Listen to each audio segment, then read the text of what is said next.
Приехали мы в краеведческий музей Санта-Барбары. Вот. Вообще на территории Америки, по-моему, очень много откопали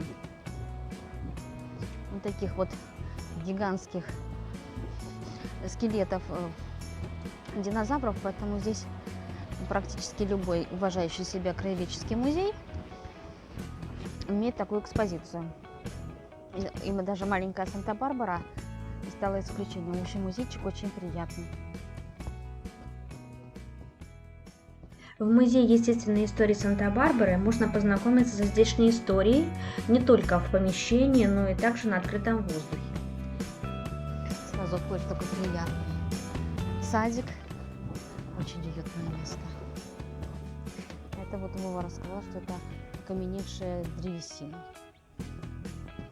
доисторических времен.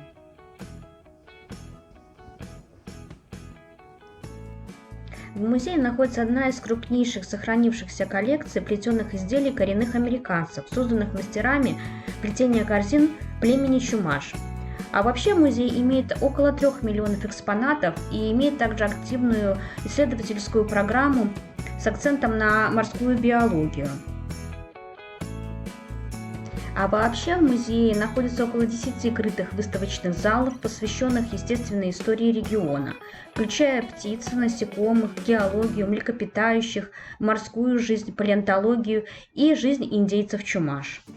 Вот она какая кроличья нора. Морские котики, наши друзья.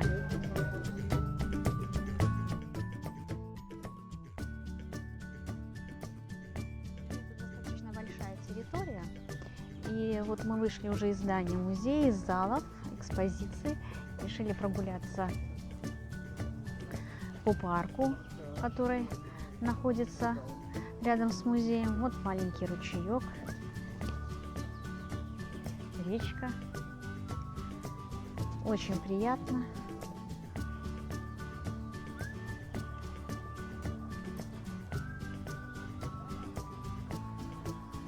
Но сейчас мы расположились в такой небольшой зоне отдыха, в тенечке.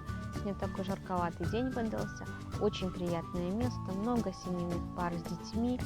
Есть что и посмотреть. Деткам есть где им отдохнуть и побегать. Очень приятное место. В этом плане американцы большие молодцы, что у них и для детей, и для родителей. Я хотела бы заметить, что в Америке музеи не поддерживаются государством. Практически все музеи здесь основаны и поддерживались за средства самих жителей или пожертвования различных меценатов. Конечно, рядом с музеем очень красивый парк. Я думала, он маленький, но он достаточно большой. Вот есть кафешка, чтобы посидеть, отдохнуть. Много очень лавочек в таких тенистых местах. Здесь прохладно, хотя сегодня очень жаркий, достаточно жаркий день. Еще очень такое приятное место провести как-то время с детьми и просто взрослым. Экспозиция музея, может быть, и не самая большая, но здесь собраны очень интересные экземпляры и какие-то даже там кости динозавров, потому что здесь находили достаточно много. Для детей вон еще где-то в Фишорике такая тоже комната развлечений с динозаврами. Очень приятное место. В музее находится достаточно большая научная библиотека, а вообще в 1960-х и по 90-е годы музей играл очень большую роль в области защиты окружающей среды.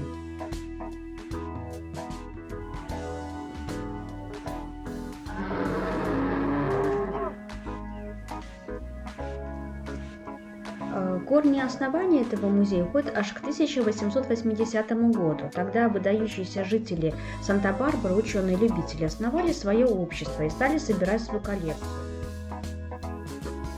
Официально его признали музеем только в 1916 году. И что примечательно, в 1931 году его посетил даже сам Альберт Эйнштейн со своей женой, и он заметил, что этот музей был построен с большой любовью.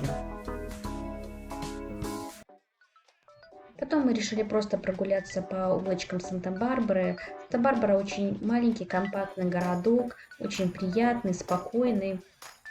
Мы пошли на улицу, где находится очень много различных кофеен и кондитерских. Она считается такой модной прогулочной улочкой, где горожане отдыхают вечерами.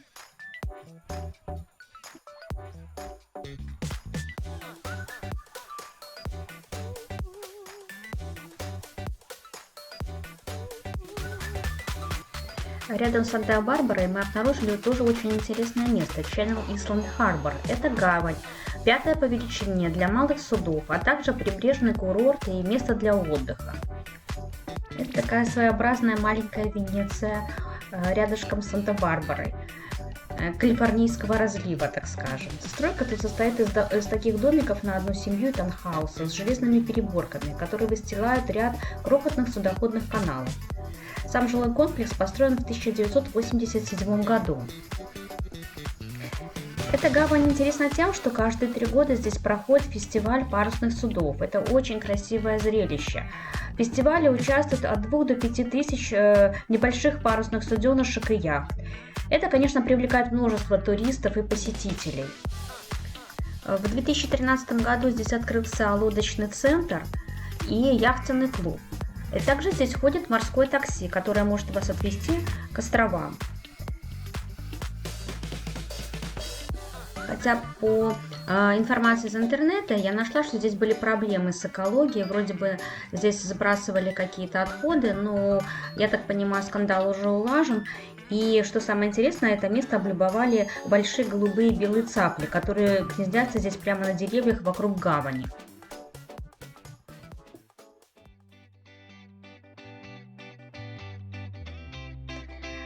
По дороге между Сан-Диего и Лос-Анджелесом находится очень красивый небольшой пляжный городок Оушенсайд, на пляж которого мы и приехали. Здесь потрясающая береговая линия, а также здесь есть очень причудливая гавань в стиле Новой Англии. Местные его по-простому называют Осайд.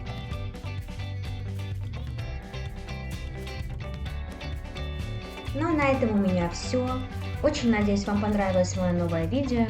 И всем пока!